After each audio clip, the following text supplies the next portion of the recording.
The NBA season tips off tonight in the nightcap. The Warriors are in Los Angeles to take on LeBron, AD, Russ, Melo in the new look Lakers. Here's LeBron on what's motivating him this season. Check it out. Just motivated to have an opportunity to win a championship. That's why I play the game. It's one of the greatest, shortest feelings that you have.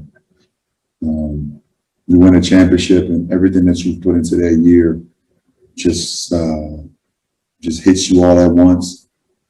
And literally like a couple hours later, it's over. And you just, the whole time, you're just trying to figure out how can you get that moment again.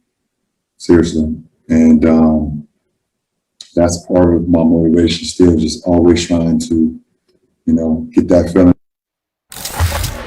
Keishan, I'm going to ask you a question. I feel like there's really two angles you could go here. So if he wins another title, what does it mean for his basketball legacy? But then it's also his Lakers legacy. So go wherever you want with it, because I almost feel like it's two different discussions, the Lakers pantheon and then that whole MJ LeBron debate.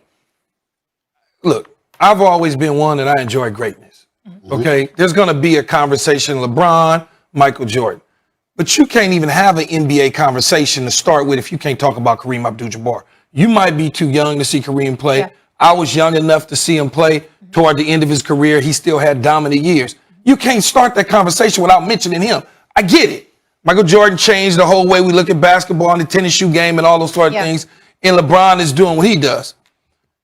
I don't put them against each other. I know a lot of people want to do that. I will never do that because Magic can be in that conversation as far as I'm concerned. Now when you talk about from a Lakers standpoint, he get another championship in LA. He can maybe get a statue on the backside of Staples over there on the other side, not in the plaza level where everybody's at, but on the backside. He get 3, he goes in front with everybody. That's the way I look at his Laker legacy, because when LeBron first came out in this situation and we were talking about getting him, I really didn't want him. I didn't, and that sounds crazy, right, Stephen A? Yes, it is crazy. I was like, man, I don't want LeBron. And the reason it's not anything personal because he's a friend of mine. I didn't want him because I am a Kobe guy. And I didn't want him threatening the legacy of Kobe Bryant. Right. But I take him full now. That's my dude now. I'm riding with him. There's nothing that's going to threaten the legacy of Kobe Bryant. I can tell you that. That's number one. But number two, when people ask me what a 5th ring would mean for LeBron James, I say not much. Not much. And here's the reason why not much. He's already on the Mount Rushmore of basketball. Already. Where's he going? I mean, he's already, I'm telling you right now, the NBA, this is their 75th anniversary season. There has not been 3 players on a complete level better than LeBron James in the history of basketball. He's already there. And when we talk about Michael Jordan and we talk about Kareem Abdul-Jabbar, Kareem Abdul-Jabbar, 19-time All-Star. Yes. All right, 6-time champion, 6-time MVP. Obviously surefire Hall of Famer, the greatest scorer in the history of basketball. And by the way, the only individual in the history of the game with one unstoppable move. Nobody else, Sky Hug, nobody else in the history of basketball has ever had one unstoppable move other than Kareem Abdul-Jabbar, period. And so when we look at it from that perspective, all I'm saying to you is that Kareem is up there, but I look at the versatility of a LeBron James, not needing, Kareem 7'2". But it's 6 in one hand, half a dozen. Exactly, but LeBron is 6'9". What he could do on both ends of the floor, what he could do in the perimeter, in the interior, in the open court, et cetera, et cetera. I just have MJ number 1, LeBron James number 2, and because of that, a 5th ring wouldn't change that. It does narrow the ring count. And do you have LeBron on the Mount Rushmore of LA Laker greats already? Well, when you talk about, hold on, wait a minute. The only reason is because he's only been there for. So let me lead this debate. Let me get it in my mind real quick. Magic, Jerry West, Kobe. Yeah. Kareem. Shaq, Big Game James. Let me say this to you. I'm saying that that pushes over into that conversation. You've got to put Shaq in the cap. Kareem, Magic, Kobe. There's one spot left. Exactly. You take that spot from Elgin Baylor, Jerry West, Will Chamberlain. You take it from them. You can because Guys, LeBron is better than them, and number 2, it's only 4 spots. It's not a 5th spot. It's 4 on record. Oh, 4. I'm tripping. Right. But you got to remember. The most important thing you got to remember: LeBron already has as many rings as in LA as Jerry West. So the point is, Jerry West is the silhouette. We get all of that, but even Jerry West would tell you he can't come before LeBron. He'd tell you that. So I'm just telling you. Even if we throw in a little things that he's done as a general manager. We can't put that in there. That's different. But if you talk about just as a player, Jerry West has one ring. Damn. LeBron already has one ring. I know. You know what's kind of sad? I'm not about to go take my walk on Santa Monica Pier, but that's okay. That's another personal story. I figured you'd bring that up. Y'all look golden. You guys must have been in LA. Oh, we had Y'all a look good very time. golden. We had a good time. Yeah, it was Hey, nice. hey, It hey. was nice. Speaking of LA. Dodgers, let's go. You nervous? Nets have this drama. We are a locked-in team. We have a identity on the defensive end with Drew Holiday, but it's not the jumper that's making me say that yes, the Bucks are going to be the ones that are going to challenge the Nets at the top of the Eastern Conference, very likely.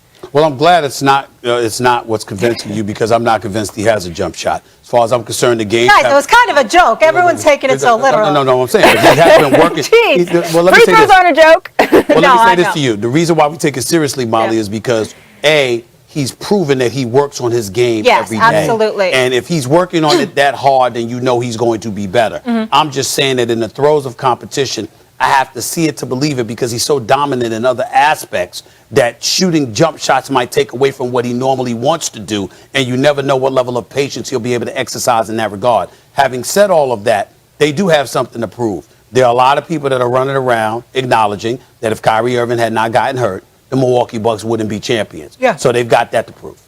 Okay. A couple more things I want to get to. Malika, how much pressure is on Russell Westbrook this season now that he's with the Lakers?